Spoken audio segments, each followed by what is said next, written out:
Assalamualaikum warahmatullahi wabarakatuh. Perkenalkan, saya Lilis Lismawati dari Prodi Pendidikan Teknologi Informasi. Di sini saya akan menjelaskan mengenai materi pendekatan pembelajaran dan simulasi penerapannya. Maksud dan tujuan. 1. Memahami pengertian pendekatan pembelajaran. 2. Memahami tentang simulasi penerapan pendekatan pembelajaran. Langsung saja kita masuk ke materi yang pertama, yaitu pengertian pendekatan pembelajaran.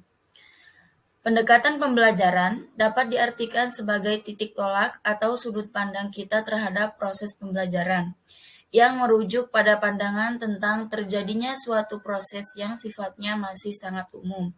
Di dalamnya mewadahi, menginspirasi, menguatkan, dan melatari metode pembelajaran dengan cakupan teoretis tertentu.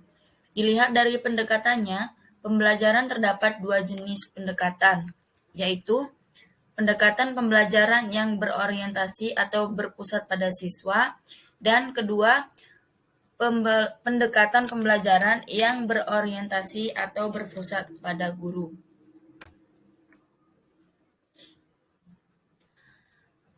Jenis-jenis pendekatan pembelajaran. 1. Pendekatan teacher-centered. Pada pendekatan ini, pembelajaran berpusat pada guru sebagai seorang ahli yang memegang kontrol selama proses pembelajaran dalam aspek organisasi, materi, dan waktu. Guru bertindak sebagai pakar yang mengutarakan pengalamannya, sehingga dapat menstimulus perkembangan siswa. Pendekatan yang berpusat pada guru menurunkan beberapa strategi seperti pembelajaran langsung dan pembelajaran deduktif atau pembelajaran ekspositori. 2. Pendekatan student-centered.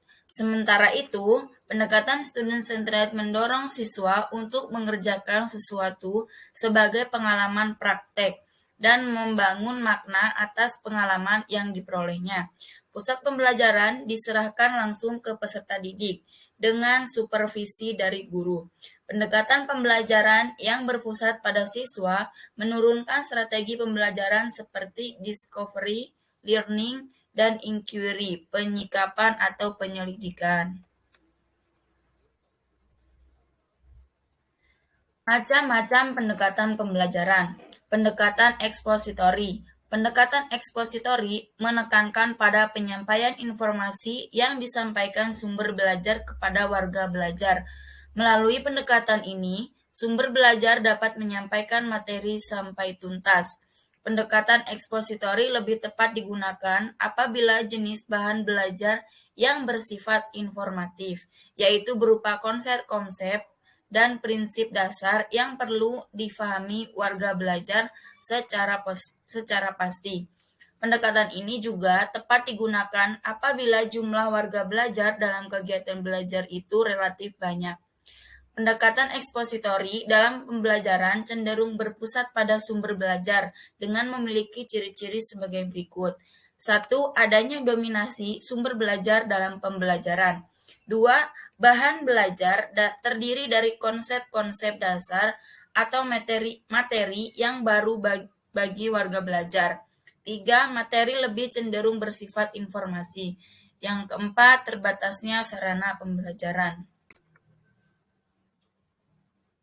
Yang kedua, pendekatan inquiry.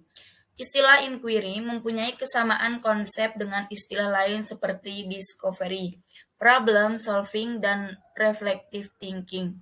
Semua istilah ini sama dalam penerapannya, yaitu berusaha untuk memberikan kesempatan kepada warga belajar untuk dapat belajar melalui kegiatan pengajuan berbagai permasalahan secara sistematis.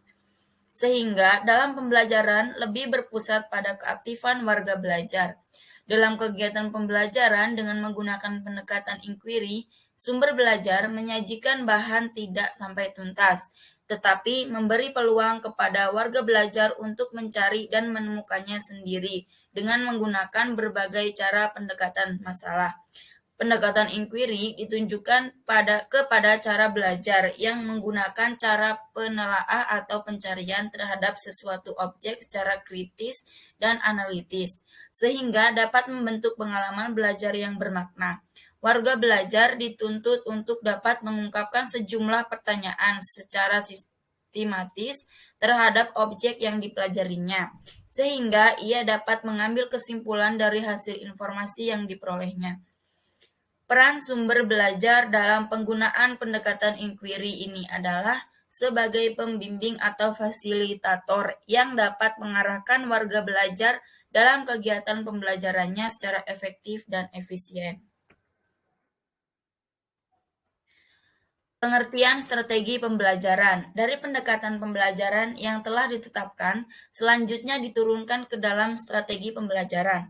Strategi dalam kegiatan pembelajaran dapat diartikan dalam pengertian secara sempit dan pengertian secara luas. Dalam pengertian sempit, bahwa istilah strategi itu sama dengan pengertian metode, yaitu sama-sama merupakan cara dalam rangka pencapaian tujuan.